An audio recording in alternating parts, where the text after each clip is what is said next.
There is much reason to believe of China's efforts to meddle in our democratic exercises with the discovery and revelation of pieces of evidence of troll farms sponsored and paid for by the Chinese government to promote anti-government candidates win their campaigns.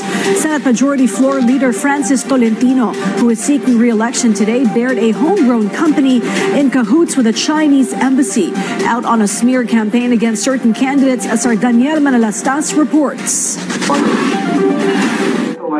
The National Security Council uncovered during the Senate panel's hearing a possible clear indications China may be interfering in the 2025 elections. The NSC confirmed there is proof of China probably supporting some election candidates. So ibig sabihin nito, may mga ongoing operations ang China para suportahan yung mga kandidatong gusto nilang manalo. Yun ang diretsong tanong ko. At kontrahin naman yung mga kandidatong ayaw nilang manalo. It is, there are indications, Mr. Chairman, that information operations are being conducted that are Chinese state-sponsored in the Philippines and are actually interfering in the forthcoming elections. The NSC confirmed having identified the alleged candidates who are likely receiving support and money from China. Well, it's possible. Kanina nga nakita natin may cheque pang ipinakita. So we have seen that. That's one of the tricks of the trade. So it's perfectly possible na may pera din involved dito.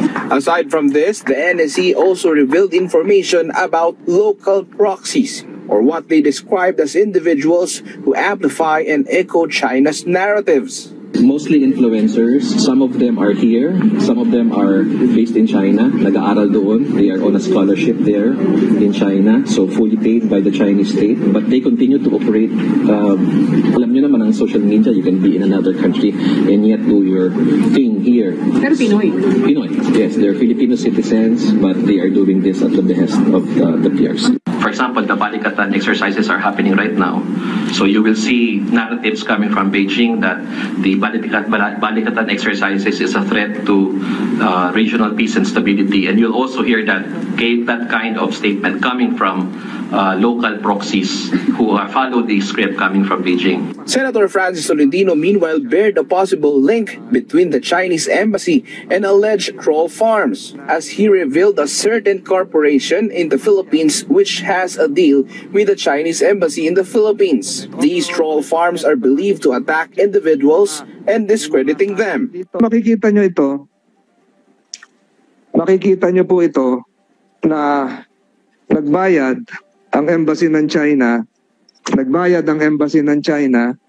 sa Infinitus Marketing Solutions ng 930,000 pesos.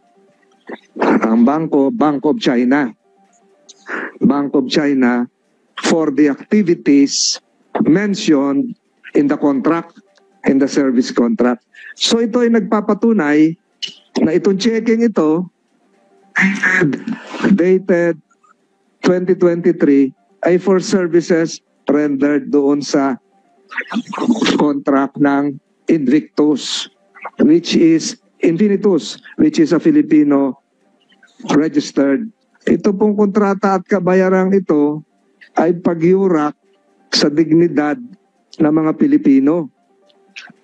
Pagyapak sa dignidad ng Pilipinas. Daniel Manalastas from the National TV for a new and better Philippines.